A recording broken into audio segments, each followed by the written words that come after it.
Yeah, making the new IP is, how can I put it? It's just don't do it. It's insane. I mean, it's a very difficult process. You have more questions than you have answers, especially when you come from like you've been making Uncharted 1 and Uncharted 2, just kind of like now like things are going, you just kind of like good momentum, and then suddenly that momentum like just drops, stops. It's a very challenging process to create a new IP, and you're gonna fail over and over again, but that's what it takes. New IPs are really hard. They're hard because you don't know what's fun yet. You're building new tech, new AI, establishing new characters, new art, all this. You don't get that controller in your hand for like 6 months to a year. You don't know what it is yet. I remember like ages ago coming on the project and what are the infected gonna do? Like, what are they gonna do? They're gonna behave like this. I'm like, okay, we're like trying to imagine what's gonna happen. Fast forward like 4 months, they don't do that at all because it didn't work, right? It's hard mode, right? Like, it's game development on expert. There's a big thing about making a game, right? Which is a game has to be fun. You get your first build where everything's working. You got player mechanics. You can walk around the world. You can shoot. You can melee attack people. You've got the AI, and they're very intelligent, very difficult, and it's totally not fun because they snuck up behind you and murdered you in a second, and there was no way to figure out what was going on. We're making a game, by the way. Hey, James.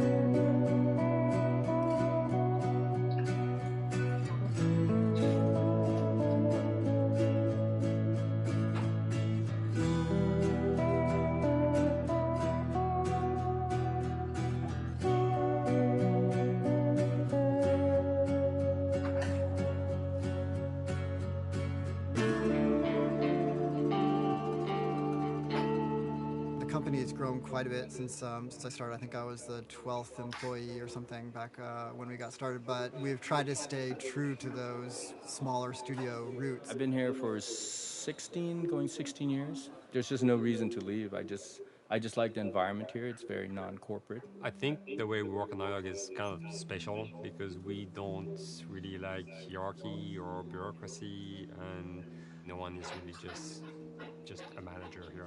Naughty Dog has a very flat structure. We pretty much all report to the co-presidents and the game directors. I always tell people when we hire them, just like, my job is going to be able to trust you, and that's what I want. I want just to give you something and you go with it, and I know it's going to get done. We believe in iteration, we believe in collaboration, and we believe in the people making the game working directly with each other.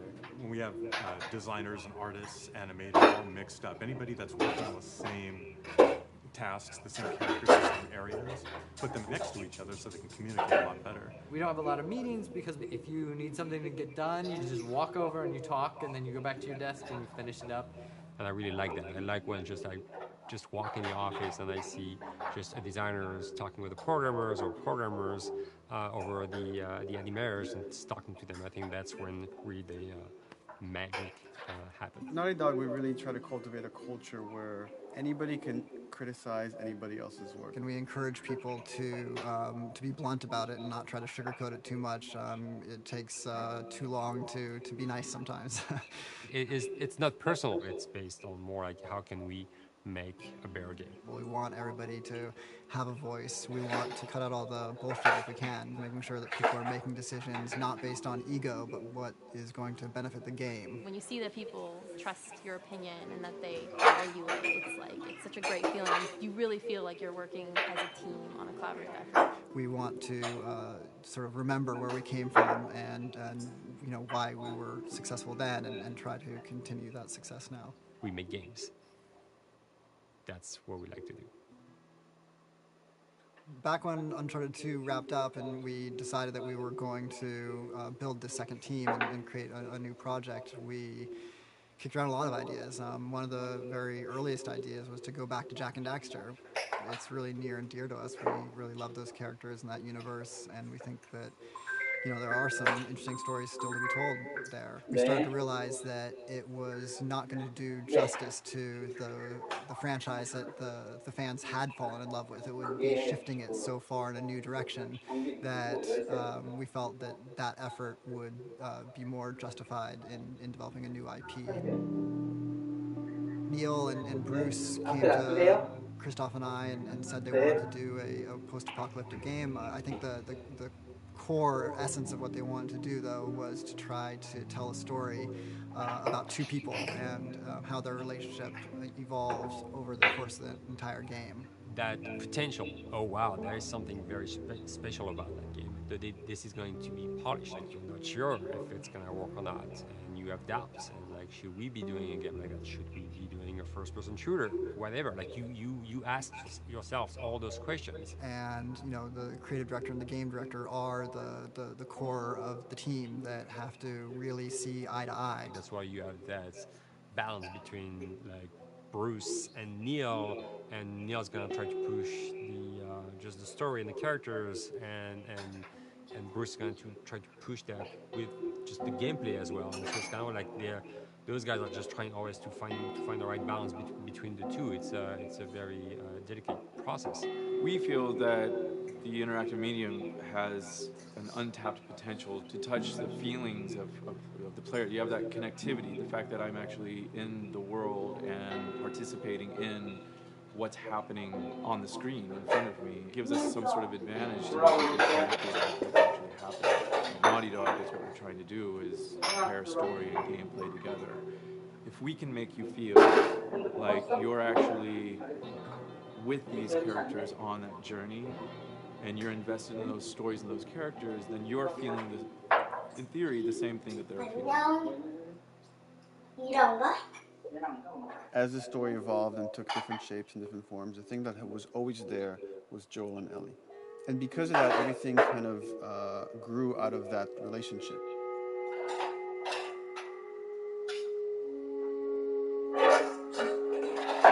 We've seen kind of that role of the anti-hero change, especially over the last 3 or 5 years, to where before it was like the thick-neck mercenary kind of guy. For this game specifically, for this story, we needed something new.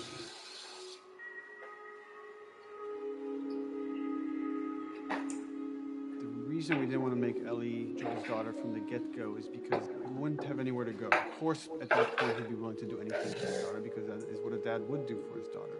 They didn't even know each other at the beginning of the story. And we start from scratch. It's almost like the player has the same relationship to Ellie as Joel does.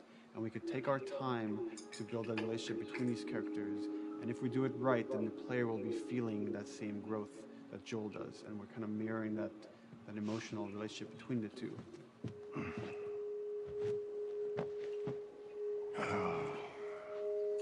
What are you doing? Killing time. Well, what am I supposed to do? I am sure you will figure that out.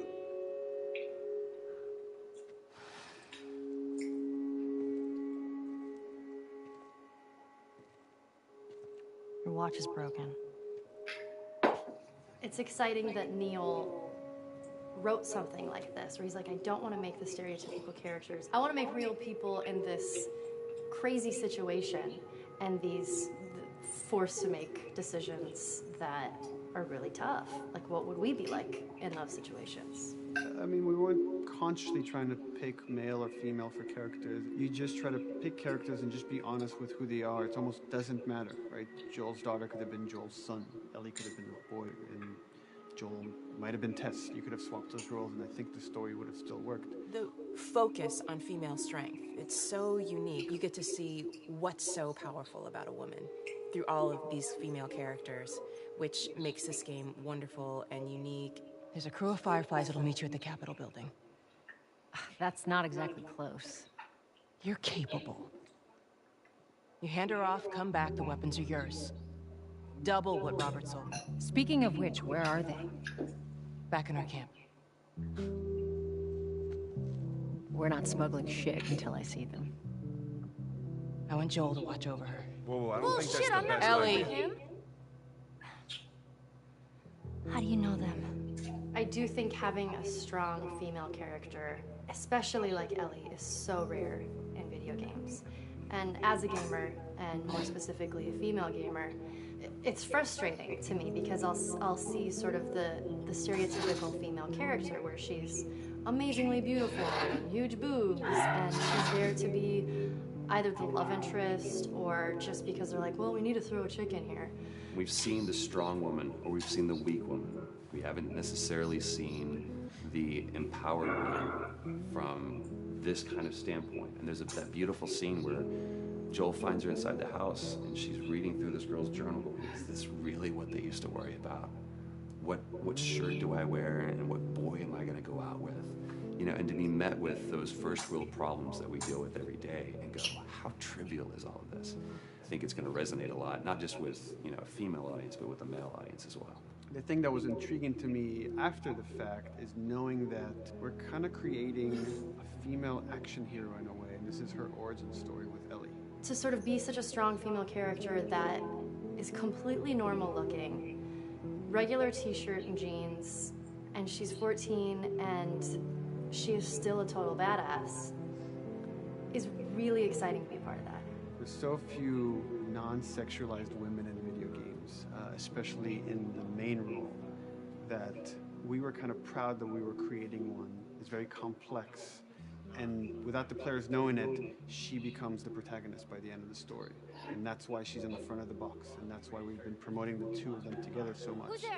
It is a dual protagonist game, and yeah, I guess I get nervous to think about it in that way.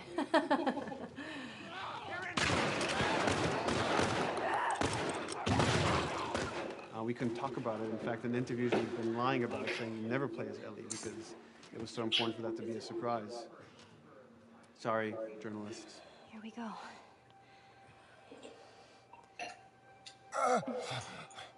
Sorry. Hold on. That's it. The tone of the game was set pretty early on that we knew that we wanted to make a really grounded story. We knew that we wanted to make the player feel the sense of tension and dread and go through the same emotional roller coaster that Joel and Ellie were going through. One of the things we kind of struggled with is to say, well, if we want to really ground this world and make it so like realistic, maybe we shouldn't have anything that could be perceived as a monster. Maybe like by just having an infection that just killed people, and it's all about humans and how they deal with this post-apocalyptic society and how different people decide to survive. Maybe that would be enough. And what we realized is because we're making an action game, a lot of the storytelling happens on the joystick. And once we remove the infected, it's like all of a sudden now we can't tell the story through gameplay of what happened to the world. And that's where we kind of went back and kind of brought the infected back in, because it lets you see, once you're fighting them, the threat that people had to deal with, that otherwise would just be very cerebral and people could talk about it, but you couldn't necessarily experience it yourself. In a novel, that might work. In a game for us, specifically an action game, it didn't work. And from there, when we start kicking around those ideas, and we're just like, what would be cool just to play? The early inception for it really came from a BBC video we saw called Planet Earth, where they were talking about a cordyceps fungus. This cordyceps fungus gets inside of the brain and controls these ants, and mandibles start chomping, they grow up to higher areas, cordyceps fungus sprouts out, and then it germinates. And essentially uses them to spread its infection and take over whole colonies, sometimes wiping them out. As soon as we saw it, we were intrigued by the idea of what if it jumped to humans?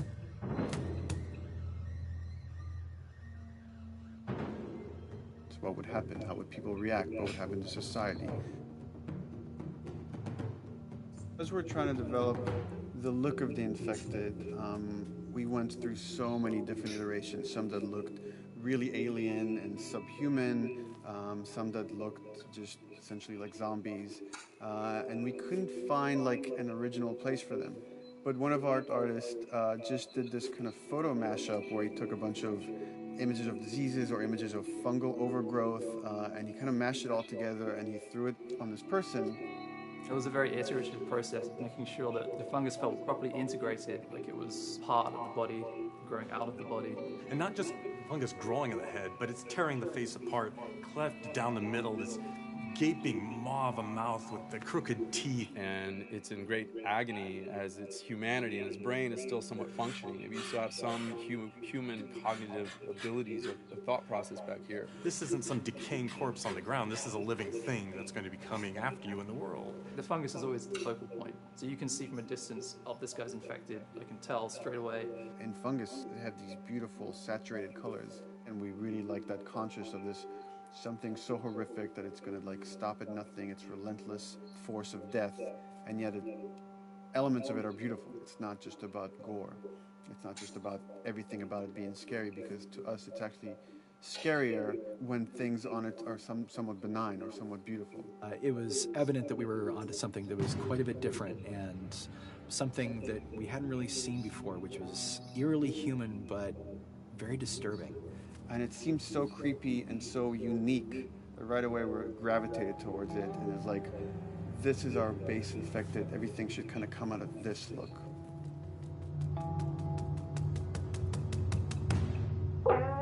So once we had this idea of the face-splitting kind of look that eventually became what we called the clicker stage. We went to great lengths to create a full biological cycle for these things. So in the early stages, you don't actually see too many signs of the fungus surfacing out of the skin. It's kind of underneath it, like people have lumps starting to show. The eyes will be kind of cloudy or lopsided because the fungus kind of originates inside the head.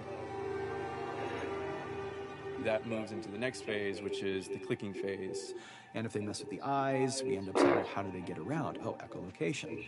And they use a form of echolocation to track down their enemies. Just like bats, or even some blind people can see by making a clicking sound, a sound that on its own wouldn't be very scary. And then to associate it with something that people in this world are very fearful of, so that as you're exploring an environment, all of a sudden you hear this click, and you're seeing everybody just get frightened, just everybody duck, everybody hushes. Great.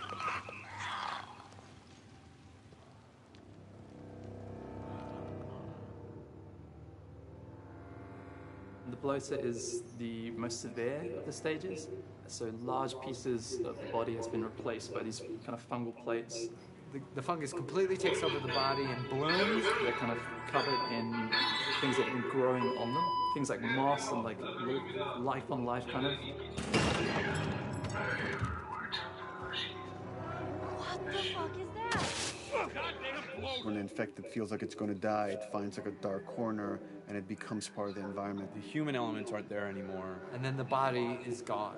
They lay down and sprout and then spew spores. And if people can breathe those spores, they become infected as well. It all had to kind of make sense of how each stage flowed from one to the other.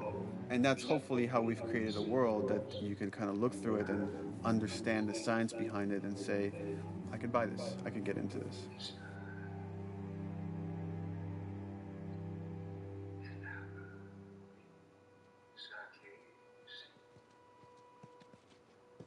Mandatory evacuation. Evacuate to where? What do you think? Quarantine zone. See, some places got a heads up before the infection showed up. Most didn't. Over the course of Joel and Ellie's journey through this game across America, you find all these different societies, all these different enclaves, and you get to see how do they deal with the infected. Without the manifestation of this infection, you can't have these people making those interesting choices.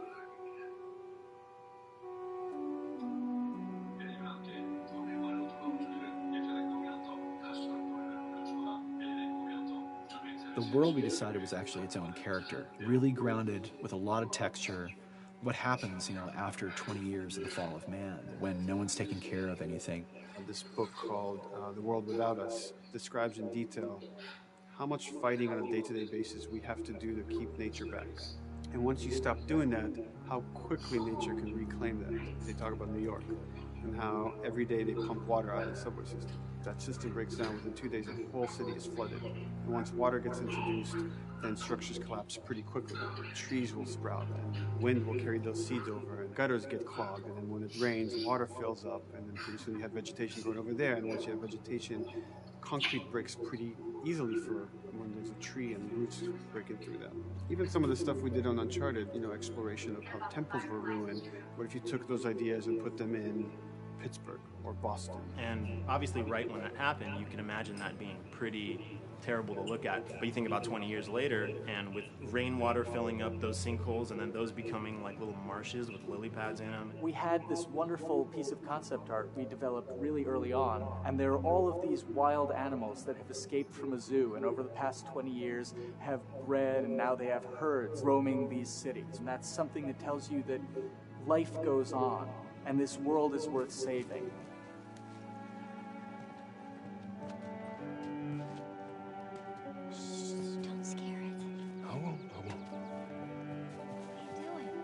There's something really pretty about nature reclaiming its domain once we are gone.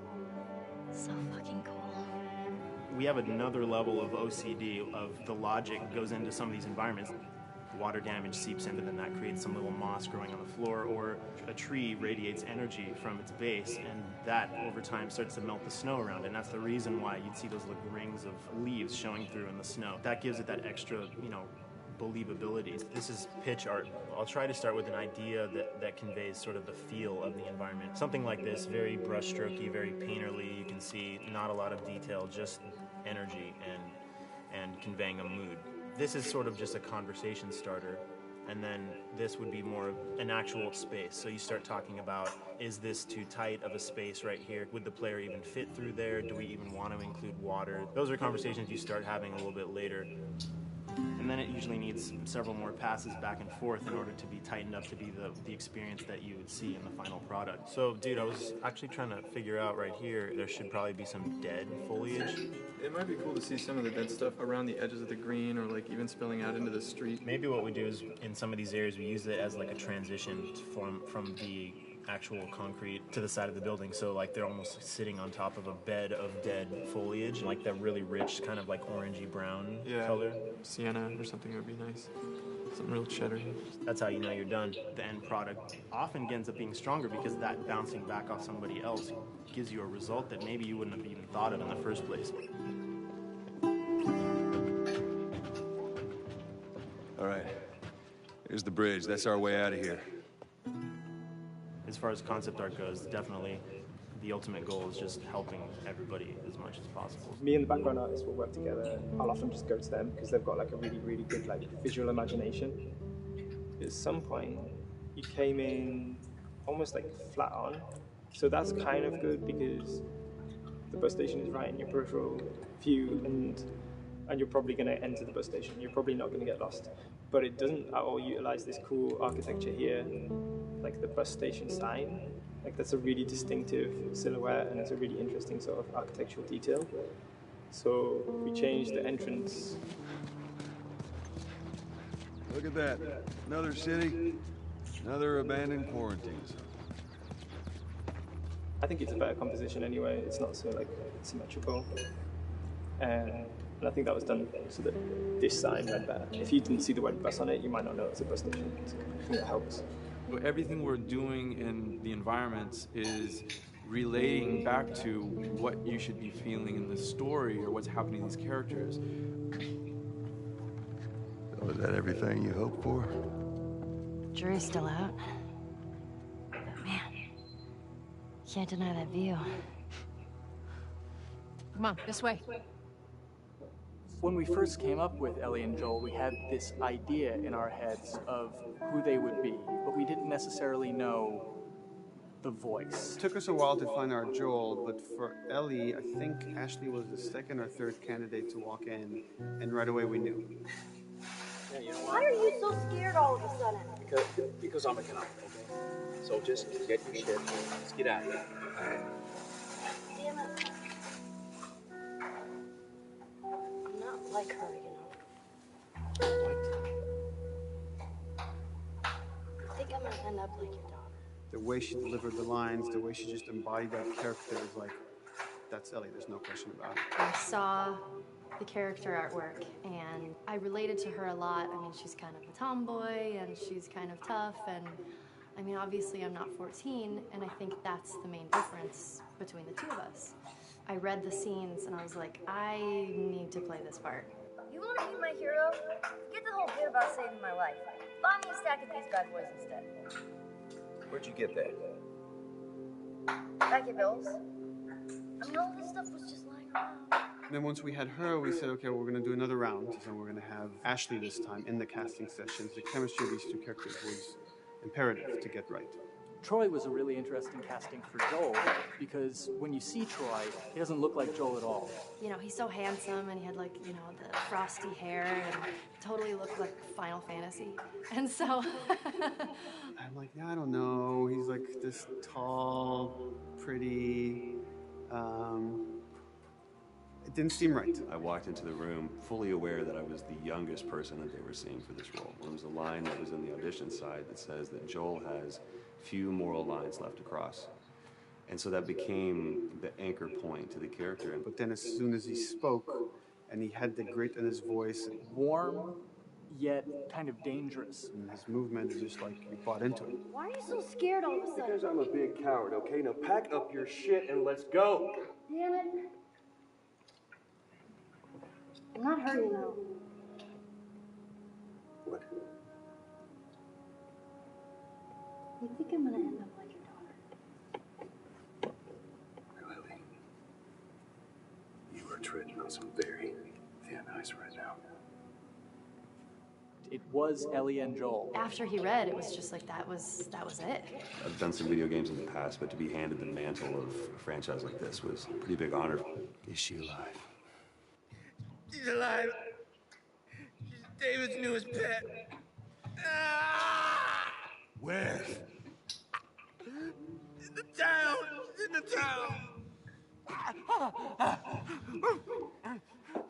You mark it on the map. It better be the same exact spot your buddy points to.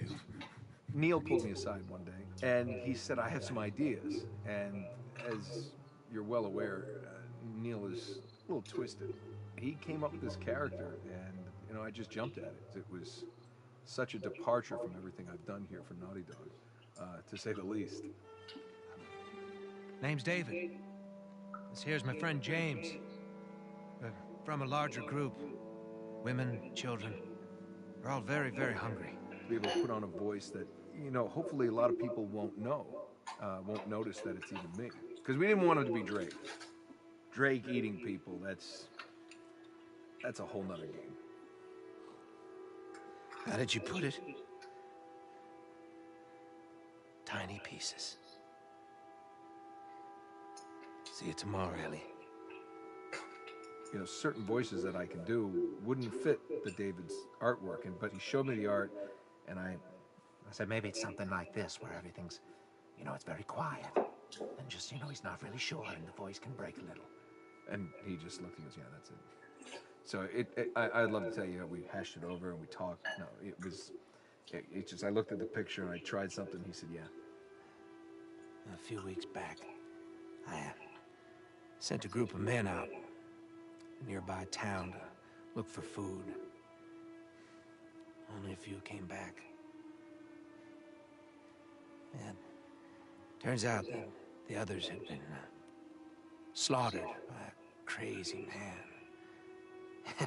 And get this, he was with a little girl. You see,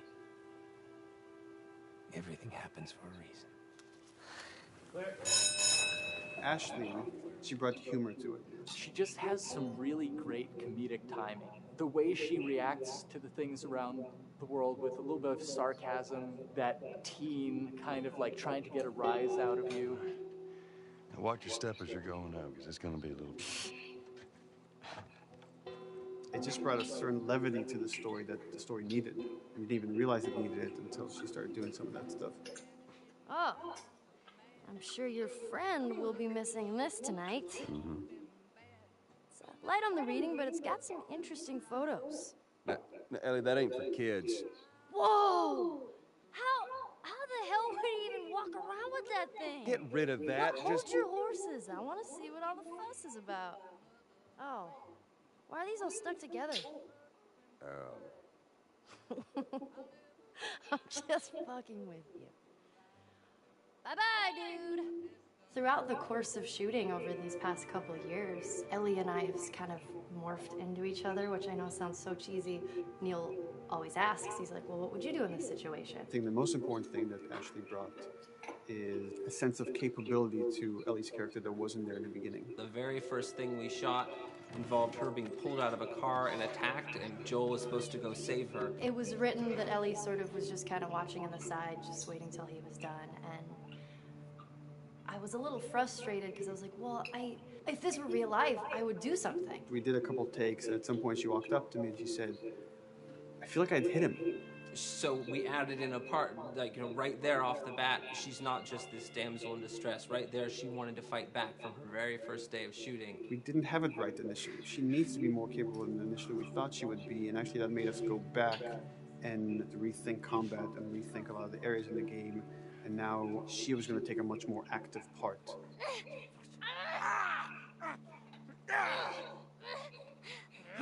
Anything that requires, you know, a lot of body movement, we do with the actors on the mocap stage. And we try as much as possible to use our actual principal actors, use their body motion as well as their voice. We capture it all at once there on the stage. Having the actors perform as well as being recorded at the same time was imperative to get an accurate performance. Because every time you split up the performance in any way, you lose some of that magic where they did a gesture or they delivered the line a certain way. And those things have to be in sync, or there's just something subconscious that's like off-putting about the performance when you don't do it that way. You are treading on some mighty thin ice here. I'm sorry about your daughter, Joel, but I have lost people too. You have no idea what loss is. Everyone I have cared for has either died or left me. Everyone fucking except for you.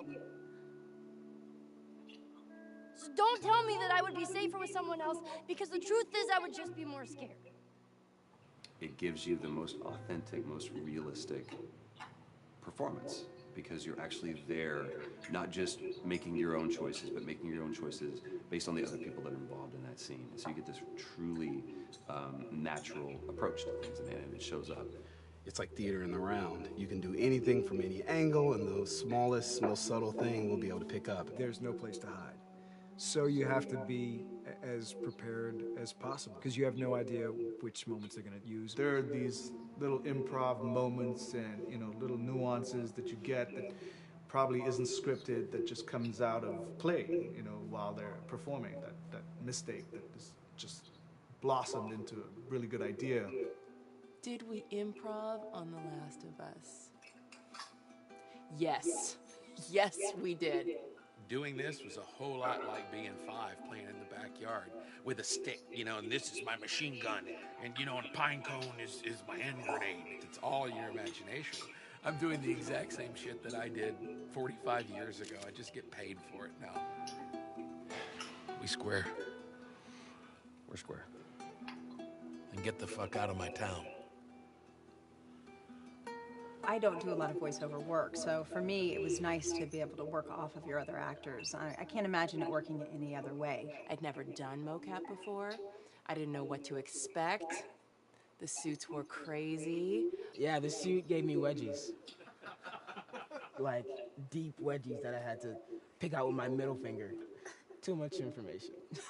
Just how damn sexy I look in a motion capture suit. I look like 10 pounds of sausage in a 5-pound casing in that thing, man. Once you get past the fact that like everybody else and you look like weird clown people with these little dots and stuff, once you like give over to that, it really was pretty easy to make it just feel like you're in the moment and in the scene. Everyone that was on this is a slam dunk. This isn't just another gig to them, and that creates a really cool energy for people to really start experimenting and playing jazz. Floor is yours. Action.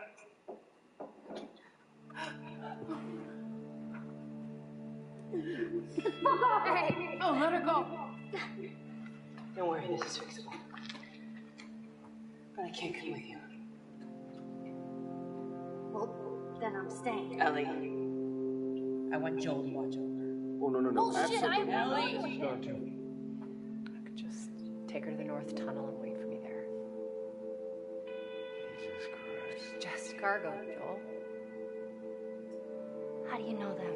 You know, we craft the scene out until it has a good feel, and then we pass it off to animation to clean it up. Real life motions don't necessarily always translate into gameplay. There's something that's usually missing, so we have to, maybe enhance the gesture or enhance the shoulder movements or a breath that you want to be able to feel, but you don't really see it, so you can't really feel it unless you see it.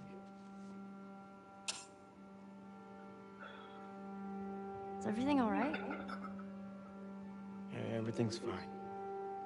I could have him lean in here a little bit more, like this, take his hand down. When they're on stage, they don't necessarily have windows, so that weight of like really pushing and leaning in, that's something that we would have to accentuate. Give him a little bit more weight on that turn, or put his head down a little bit more. There's a lot of dialogue that gets said between the two characters. We have to bring that alive through animation, and we have what we're using as gestures. Why would they mow down all these people? Can't let everyone in. If you turned off the sound, you'd know that they were talking to each other. And that really helps accentuate the relationship that the two have together. We have certain animations that play in the beginning of the game on Ellie. She's traveling with Joel, who she doesn't really know. There's a lot of gestures to make her look nervous, just her overall stance. Later on in the game, they develop a relationship through the animation, not just the dialogue. You can see that she's more comfortable around him. If that reads well with the player, then, we're doing our job.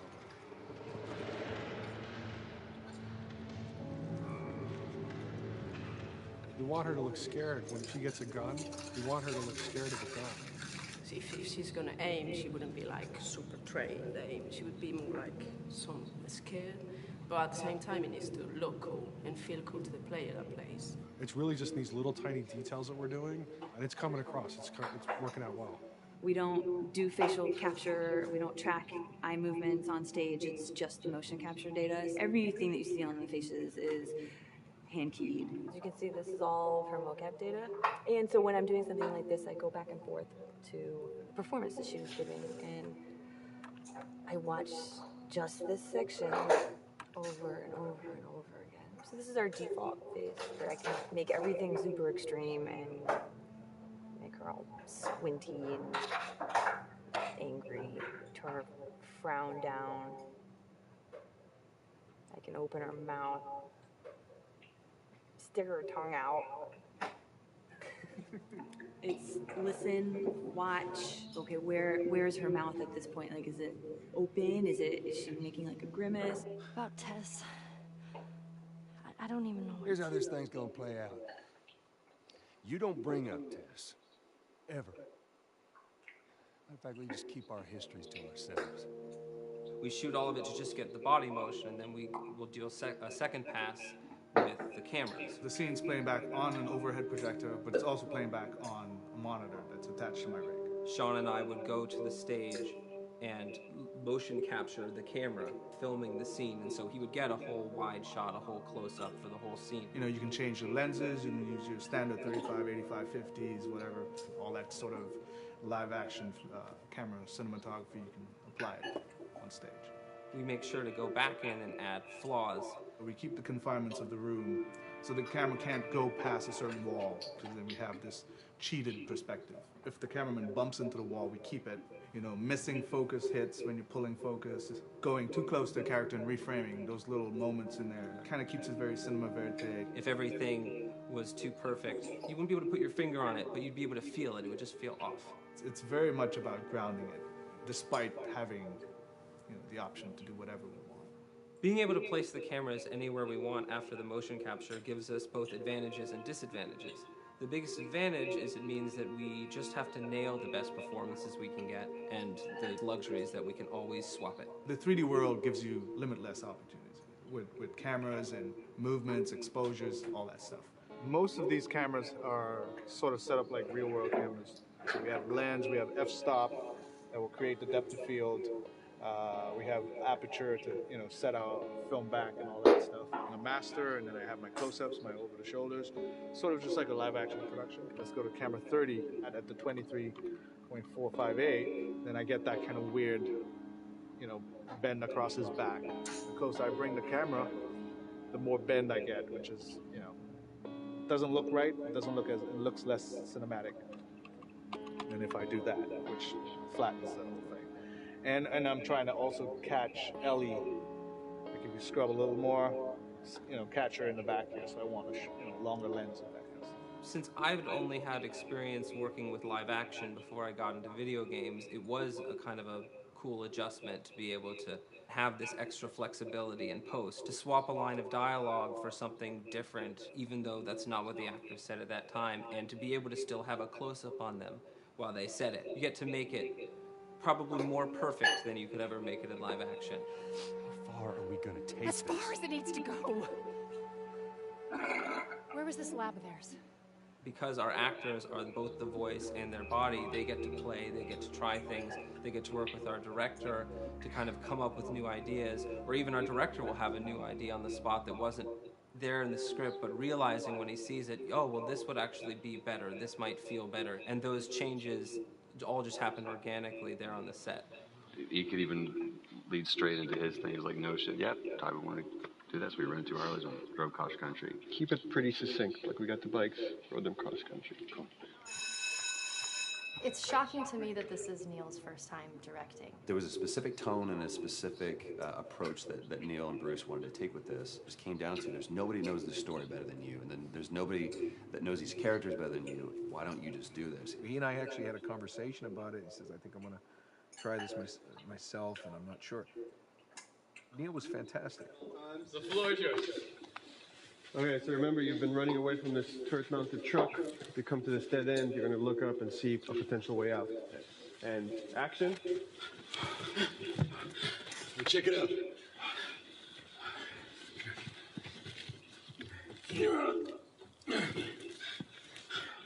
I mean, his writing is honest, and it's dangerous, and it's natural. And I love his economy of words. He doesn't hit everything on the nose, so it leaves it open for you to interpret and bring some nuances and things like that. The entire process is collaborative, but really it's led by Neil's willingness to change and flow and decide something doesn't work, fix it right there in the moment. And it is something that's very foreign to the way that TV and film is done now, where everything has been micromanaged by the time you get it to the table read, and no one wants you to change anything, and everything's very precious and has been rewritten with notes from 20 people in suits, and you can't do that just anywhere in entertainment these days. Yeah, I want to make sure. I think I swung too far over to this way, and now it's a little bit of making jokes about it. And I need to bring it back to center a little bit. There's one scene in the game where we see Joel not as a ruthless survivor, but as a father. I knew from the very beginning that he was going to lose his daughter, and I just told Neil, it's like, when that day comes for us to shoot that, I need a heads up. About a week before, he said, it's time, we're gonna do that scene. I was like, okay, because I knew that I was gonna have to go to this place that you don't really want to go to as an actor. You want to find some aspect of reality that you can empathetically draw from, Troy and I were both kind of just like walking around for a while and just kind of getting into the zone, and well, my grandpa died when I was 8. He was like my dad, and so that's always what I use to get into that place. I started recalling all those memories and starting pulling up all those feelings, and they're just right underneath the surface. When I walked back in, everyone realized that something was different. They kind of calmed down. You could feel the energy just like drop a little bit more. It was brutal. I lose my shit. I mean, just completely break down. Don't do this, please, God, no.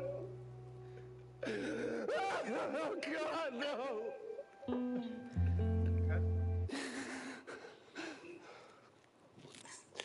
The soundstage was deathly still. It was the first take, and I felt really good about it. And it's like, Neil said, okay, let's do it again. So you do it again, and automatically you feel like you're manufacturing because you're trying to go back to that place. And, you're in that actor nightmare of, trying to get back to that reality. And we go through it again in 5th and 6th and 7th take, and I'm just exhausted. I'm crying between takes, and I'm looking at Neil going, this is really, really hard. And finally, after like the 8th or 9th take, he said, all right, I think we got it. I was like, oh, thank God. And I went outside, and I was just jacked up for the rest of the day. Just a wreck emotionally. But we got it. Then 2 weeks later, he calls me. And he says, so we need to reshoot a scene. I'm like, cool, what scene are we doing? And he just looks at me. I said, dude, don't do this to me. And you can either at that moment throw your hands up in the air and say, fuck this, and walk away, or you can say, okay, this is an opportunity to get it more right. I'm like, okay, all right. You don't think you got it? I'm going to show you that you got it. We've got it in the can. And so we go through it again, and it just feels fake, it feels artificial. And Neil goes, go through it again. So I'm doing it again, and I'm getting madder and madder with each take. And finally, about the fourth take, Neil comes over to me, and I love him so much. He goes, so I'm picking up on some resistance. I was like, you're damn right you're picking up on some resistance. We've got this in the can already, and we're just wasting our time, and we're wasting all this effort and energy. And then he started talking me through the scene. He was like, what I need you to do is I need you to just strip yourself of all these ideas, and I need you to hit this beat, and this beat, and this beat, and this beat, which just makes it sound so mechanical, and it's such an emotional scene. So we start going through it, and literally I am mindlessly doing these things at this point. Okay. I know it hurts, baby. I know. Listen, I'm gonna lift you up. I'm gonna lift you up. I'm gonna get you over here. Come on, baby. Come on, work with me, please. God, baby. Sarah. Sarah! Don't do this to me, baby. Don't do this to me, baby. Come on. And he stops and goes, now we got it. And I realized that the reason why I wanted that first take to work was because I wanted everyone to look at me and go, wow, what an actor. And that's not what the scene needed. There's moments where you just have to sort of calm your ego down and just go back and do your work. That scene actually works, not because of me, but in spite of me. And that really is the marker and definition of working with a truly good director. There are many like it, but this one is yours. Why don't you have a seat?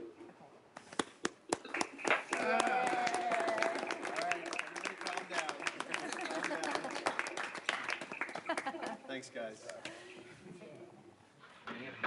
The director's chair. Working on the project, we knew we wanted to have a pretty minimalist soundtrack. And we had a folder where we just throw music in there. Looked at the folder one day and we saw, we have a lot of stuff here from Gustavo Santaolalla. We're looking for a composer. What if we reached out to him? Oh, no. Sarah. Move your hands, baby. I know, baby, I know. Listen, I handle this one. You'll be okay, baby. Stay with me. I want to pick you up. I know, baby. I know. Come on, baby. Please. I know, baby. I know. Sarah. Baby.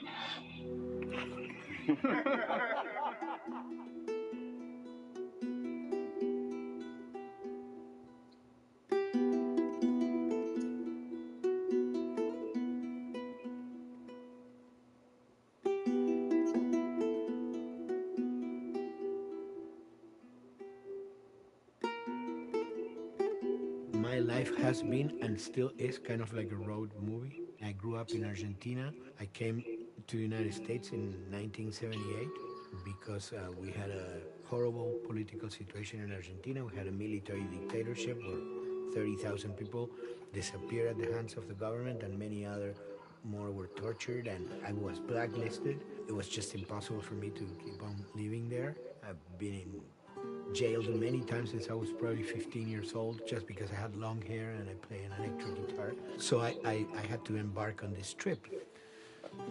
I can relate to that kind of need of movement and going to the next place and the next place and the next step. I'm always attracted to the possibility of getting involved with a project from the very beginning. I like to work from the script and talking to the director. It's never been, oh, give me a piece like this, or give me a music that's this. It's just been very high level. Here's what the story's about. Here are the themes. Go write some stuff. Since I don't know how to really read or write music, the way I produce music is actually recording it. So I like to come early in the projects, and I did in The Last of Us.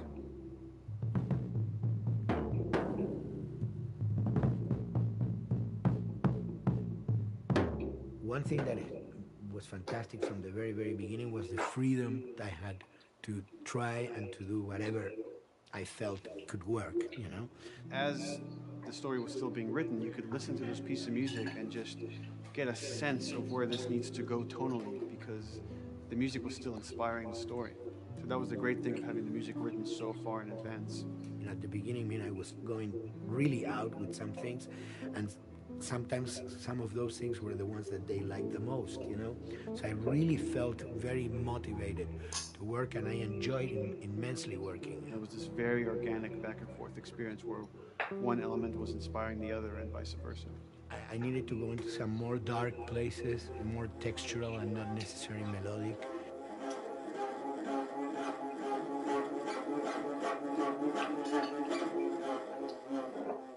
I'm always trying to sort of push myself into playing instruments that I don't know how to play.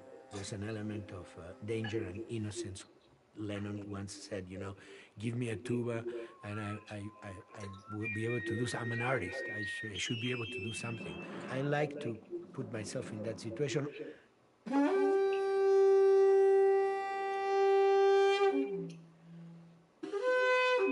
So these are just PVC pipes, the ones you see now in construction.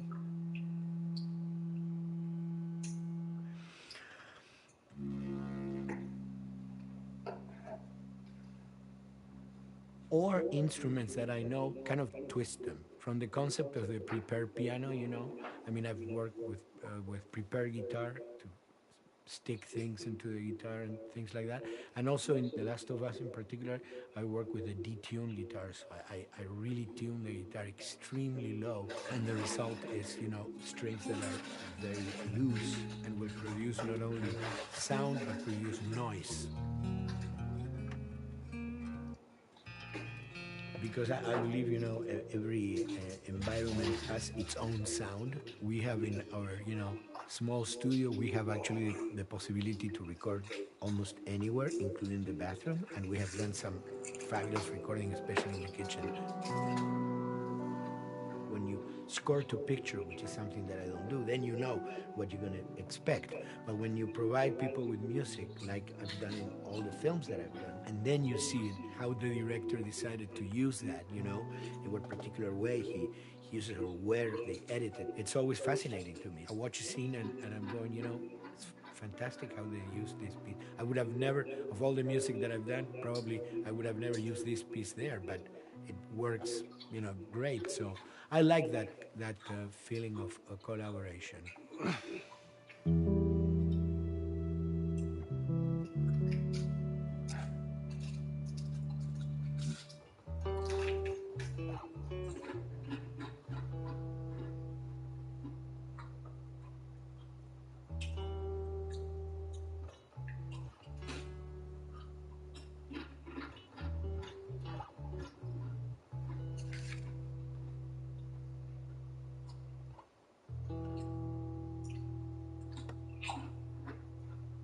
I think, you know, the guys also that work in programming and adapting that music to the game, they should share a lot of the credit for the end result.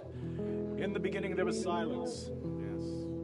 Then they hired sound designers. Then they regretted that decision.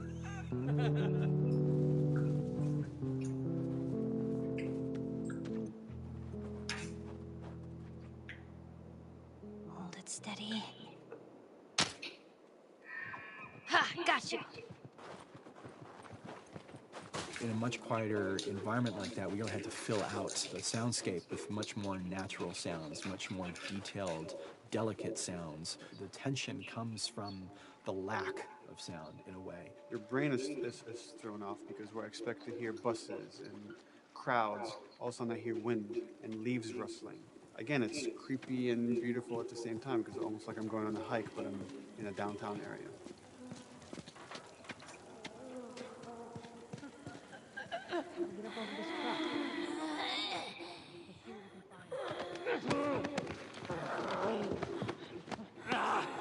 So Neil, I mean, we were going through the iterations, so he just did not want, like, yells and screeches and what he called kind of witchy qualities, Right. the cackling witch. He didn't want anything like that. It was a little bit of a head scratcher to figure out, okay, how do we make it sound human but not human? Yeah. We really did not want to use any animals. We wanted these all to be human. Derek and I basically decided to hire a couple of voice actors who did some interesting work vocally to see if they could come up with something. And we worked with this girl, Misty Lee. She started giving us these really great screeches. And that's no process. Yeah, that's just her voice. And it started going into this little click. We also used a little bit of Phil's voice.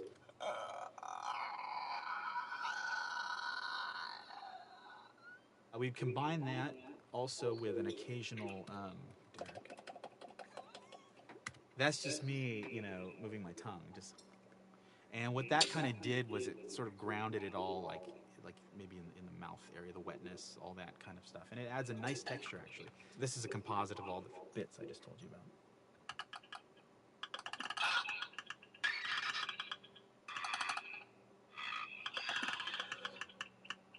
Sounds like a Snapple bottle. Oh, the lid? Like the lid, yeah. That's a good idea. Fuck, where were you guys like months ago? Why didn't we think of that? Why did we think of that? Stupid.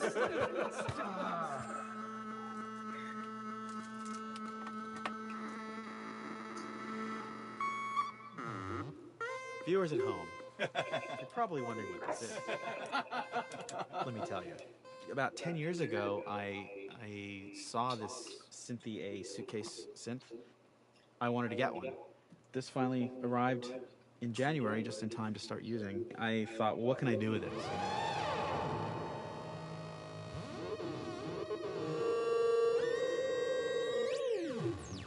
In Lakeside, there's a whiteout that happens, and this thing has a noise generator, which gives really convincing wind sound.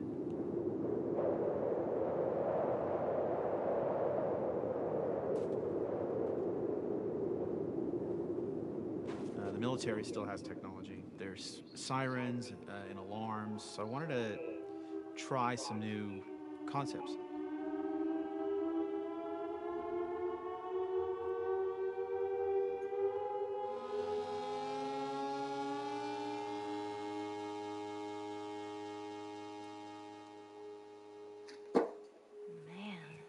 What? Nothing. It's just... I've never seen anything like this, that's all. You mean the woods? Yeah. Never walked in the woods. It's kind of cool.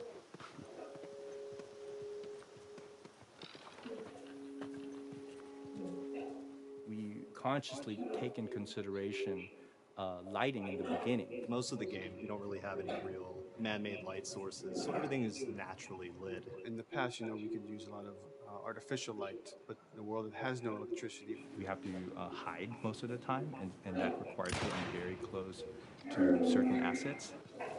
Just stay back.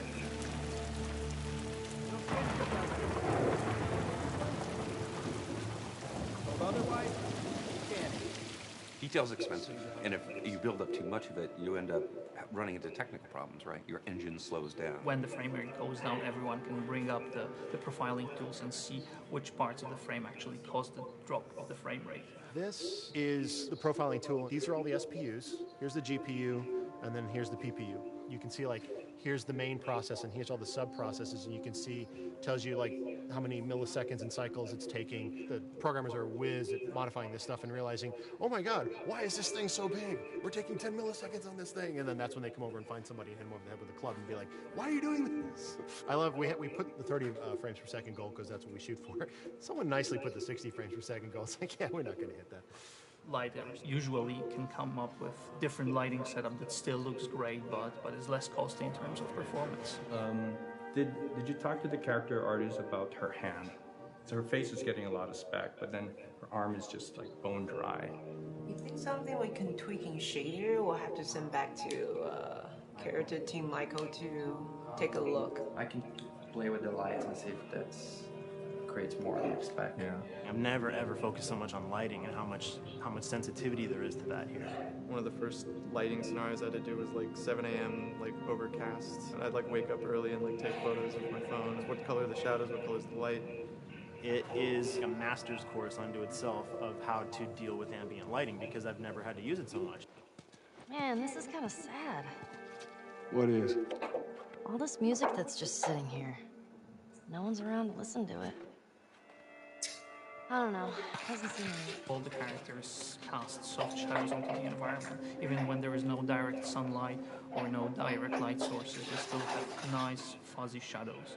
When you're walking down the hallway and you see your soft shadow goes along with you projecting on the wall on the environment, that make everything look real.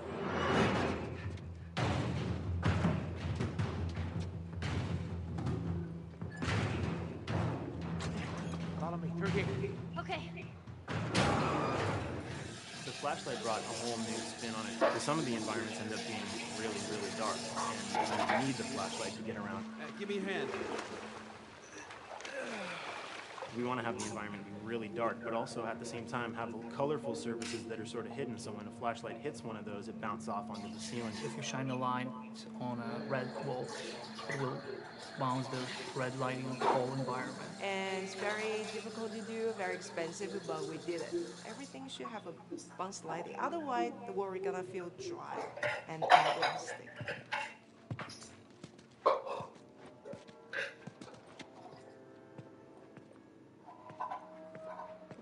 I guess this is where the assholes sleep. I mean, slept. This engine is really driven in a way towards a very high level of cinematic control over each frame. And hopefully, if we achieve our goal, you'll see it is beautiful. There are these truly beautiful moments amid all this chaos and destruction. Yeah, once we're done with this whole thing, I'll teach you how to play guitar. What do you say, huh?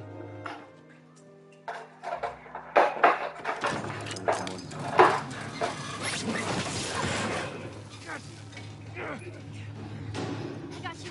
Damn it, Bill. What just happened? One of Bill's stupid traps. There, that fridge, it looks like that's a counterweight. Okay. The story really dictates sort of the arc of the overall pacing. Storytelling would always want to be subtle. They would always want to keep the world grounded in reality. But gameplay has requirements where the player needs to see this. The player needs to immediately know that the enemy is attacking, that this room is dangerous, that this room is a puzzle that you have to solve. What are the things that we can do on the joystick to make you feel the same way that these characters are going to feel when we get to this next pinch point in the story? There's a turn in a scene that we need these characters to take, and we need you to feel it and understand that, and that means you have to play it. Sam! Oh, thank God. He's running. Ah! Doorway, over there. Run!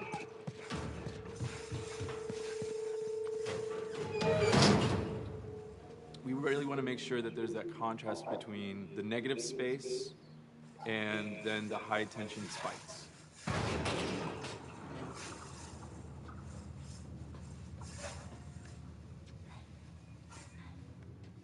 A lot of times we won't play music, or we'll play very minimal music just to let you know kind of the state whether you're still in stealth or combat has broken out. Hearing someone's footsteps or hearing a person that's breathing on the other side of the door has so much tension to it.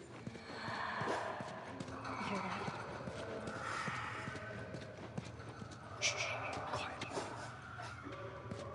You feel the tension of the world, make you question whether you want to engage with these guys or kind of try to stealth around them. That's another reason why we don't have traditional cover in the game. You smoothly move around everything, contextualizing with the environment, but you're never locked down.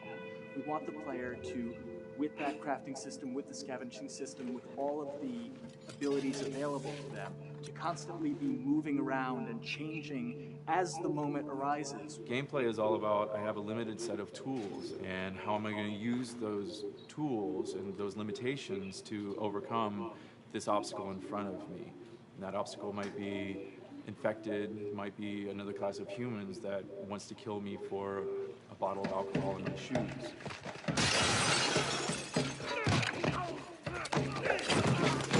It was important for us that we don't underplay the violence, because then the threat doesn't seem as real.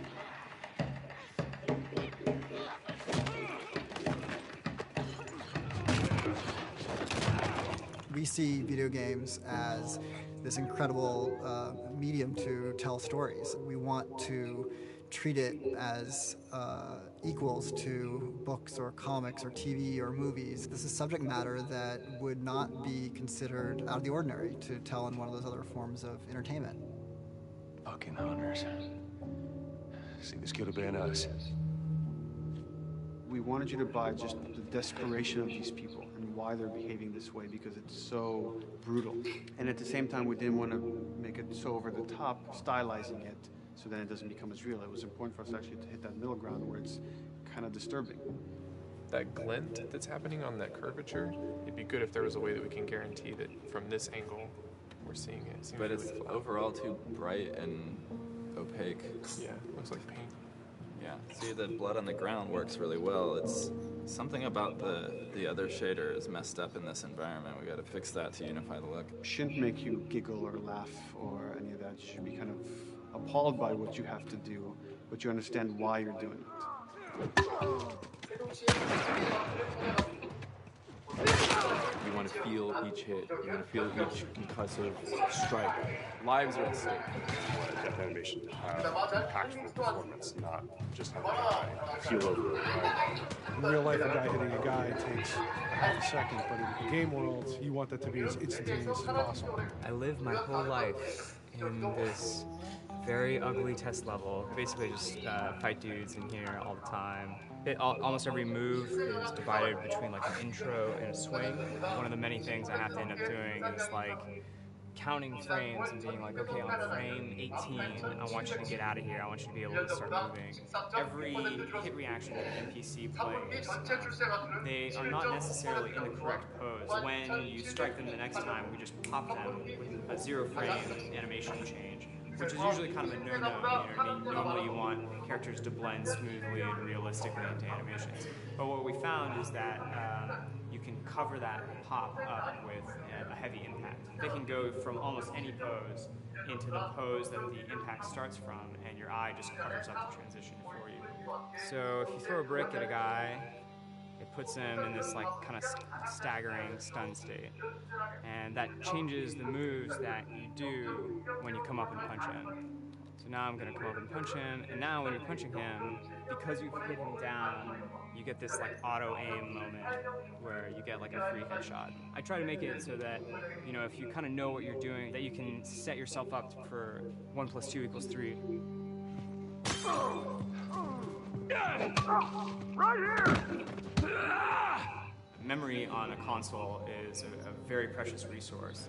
All of Joel's animations with every weapon, all of the NPC animations, the stealth kills, you know, all of that stuff happening need to fit within a 4 meg to 5 meg memory footprint. This is a list of everything that's loaded in game and how much memory it's taking, because memory is our most precious resource right now.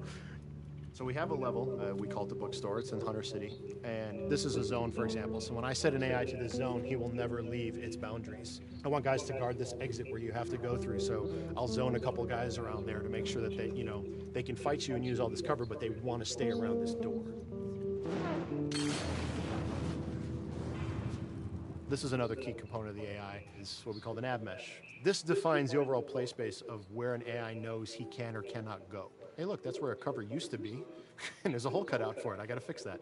Here's some other wonderful things. See these little red polygons? Yeah, that means they're not linking right for some reason, so that means they can't really walk through here properly. It's a bug, and I need to fix it. Welcome to my life.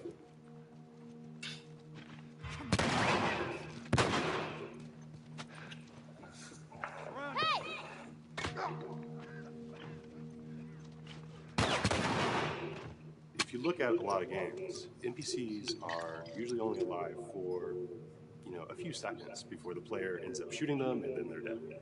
We want our guys to be much more dangerous and much more threatening. which means they have to be alive for longer. They need to exist in the world for longer, which means you as the player can witness them acting out their behaviors for longer.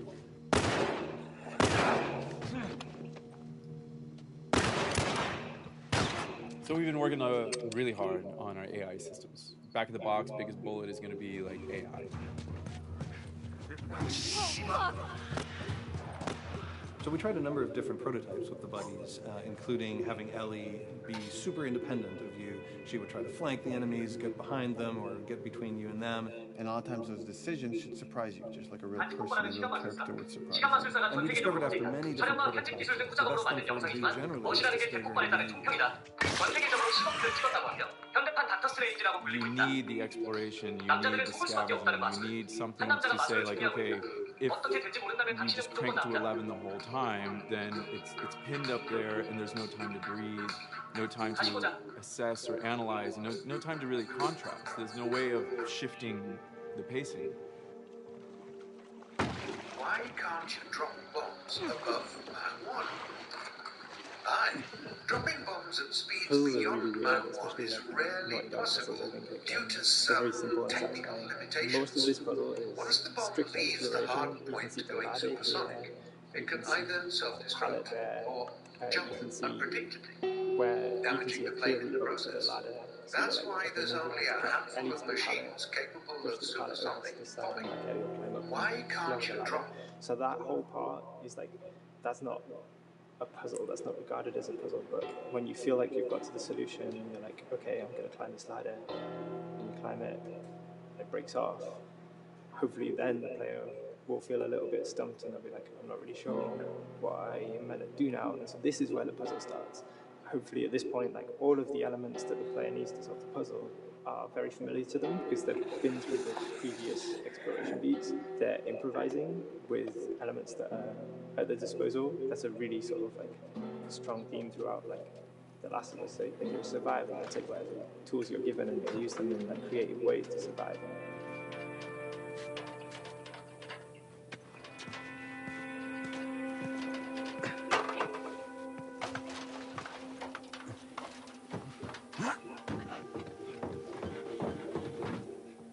We set out to create something kind of new to Naughty Dog, this crafting system.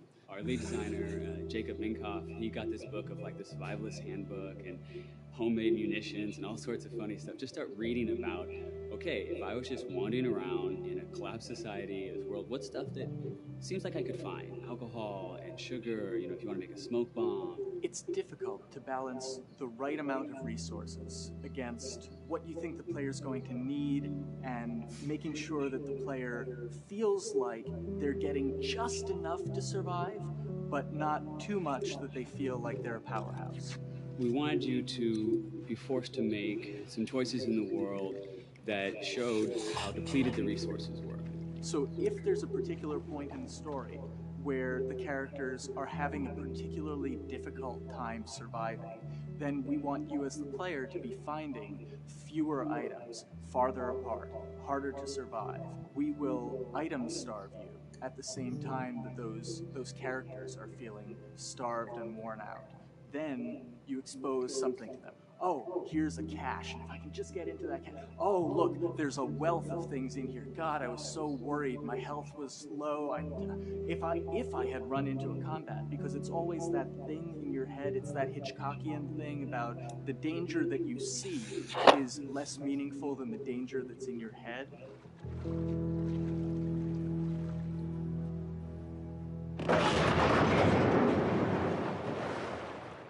When we're designing the levels, you know, it's nice to have the stuff that we know people are going to encounter. You know, we kind of call this some of the critical path stuff. These are the things that 9 out of 10 players are going to find. They're right in the way. It's where you have to go. And then whenever designing a level, you want to have that little nook and cranny, right? You want to reward the player being like, oh, you went over here.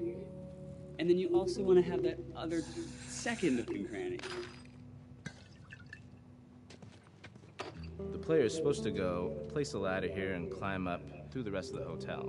But what they can also do is shimmy across this area, and I place a really cool like upgrade kind of off the beaten path to reward players for exploring. So if they come all the way over here, they're gonna get this really cool training manual. It's a funny little bit of trivia. The HUD system, not the menus, not like when you hit start and stuff, but the actual HUD system where you see the reticles and stuff, was literally created for an E3 demo early in Uncharted 1, and that's been our HUD system, the foundation of our HUD system for the last 4 games. First time in Naughty Dog's history, we hired Alex. She's awesome, and she's got a really good understanding of UI and how it applies to games. The thing that I hate about any game's UI is when it pulls you out of the game for too long, no one wants to spend time in menus. Nobody loves UI, if we're being honest. Weapon slotting has probably gone through more iterations than any other system. The stuff that we finally ended up implementing, you press select, you get into this menu, then you D-pad left and right through the slots, and then D-pad up and down will change the weapon, and then you don't have to press X or anything, you just select out of it. When you're still, like Joel is here, that's fine, but then as soon as you get into an actual situation, so I'm gonna go over here and cause some trouble. Okay, so here they come. Oh, good. All right, so now I'm out of ammo. Now I need to get back in that menu. I have to run away from them, get into the menu, get out of it. And it ends up feeling super clunky. Again, okay, I'm out of ammo again. Get out of here. I need to take out one of my other long guns. And now Bill's in trouble. Bill's in trouble over here. And I've got to I'm in a menu now and it's oh shit, whoever designed this UI is so bad. What were they thinking? Bill's gonna die. In theory, it worked, but then in practice, it felt a little clunky. We wanted it to be the absolute minimum amount of button presses. You don't say to yourself, oh, I'm never going to be able to do this in time, so I'm just going to give up. I'll die, I'll restart, let me try again. You want to always make the player feel that there is a way to survive. They can just do this fast enough. And what's going to go in now, if you just left, right, D-pad, through this stuff, you swap out your guns, between long gun and short gun. If you're now on this gun and you were to hold X to pick your gun, so it all happens within the same system that you're using to slot the weapons. The first iteration that I did on that was awful. It just took way too long to get in. It was just a mess. QA was so upset at me all the time. I'm sure they hate me now because of that system.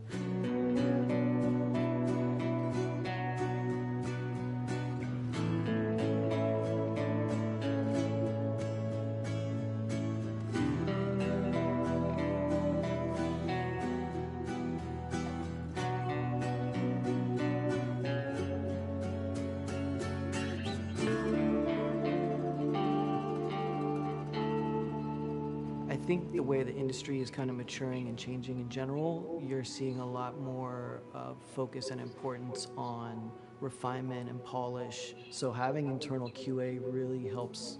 The industry is kind of changing from QA being this tighten up the graphics on level 3 bro kind of vibe to really being a more technical, mental, investigative job. On the publisher side, it's more reactive towards the code being delivered in a stable, controlled environment. Whereas on the developer side, especially at Naughty Dog, we are going beneath the art and the design. We're given enough weight where we can go up to somebody and be like, look, you have to fix this. Why? Come over, I'll show you. That kind of feedback, I would love to be able to say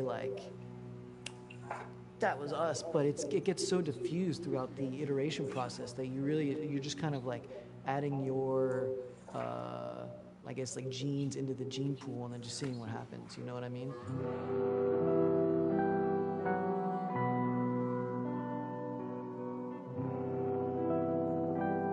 Everyone's working all the time now. But I tell people 7 weeks and then you can have tons of time off. Enjoy the sun, but for now it's this is it for everybody.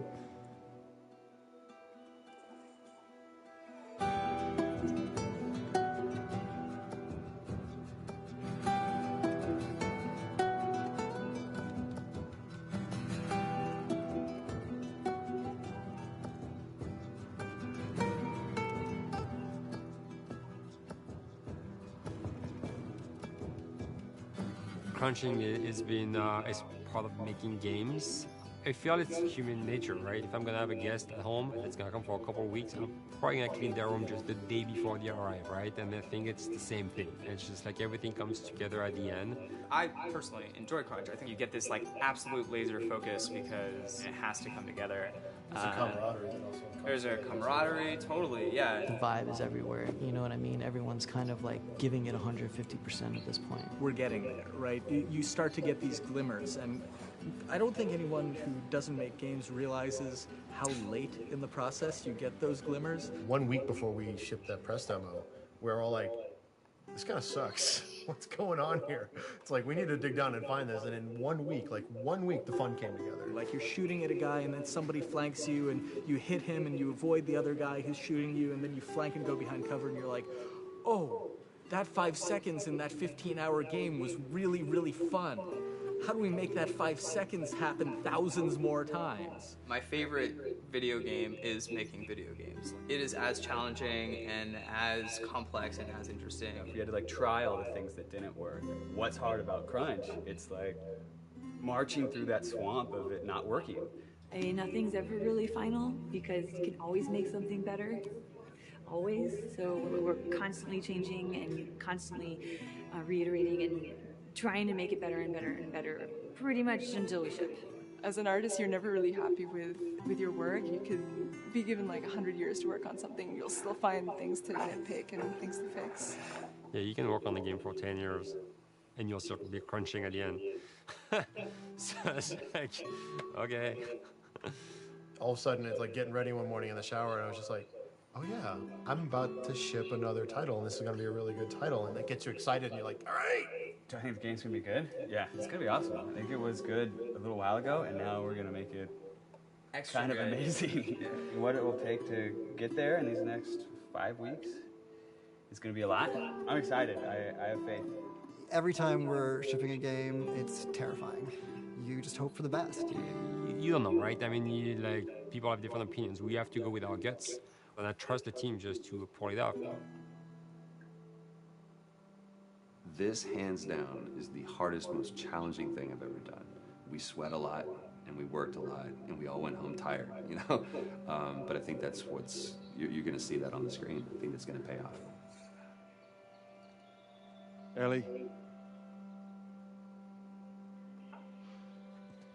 Ellie? What? The ladder. Come on. Right. After David, Ellie's visibly distant.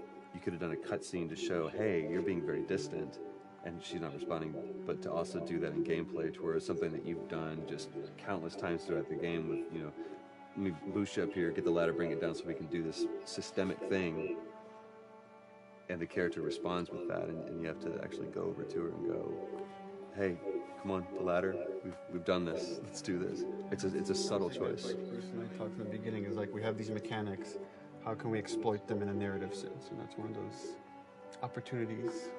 I just think it's incredible that happens in-game. It's not a cinematic. You know, it's something that adds weight to that controller when they're playing. Wow, so good! Let's go eat. Let's go eat.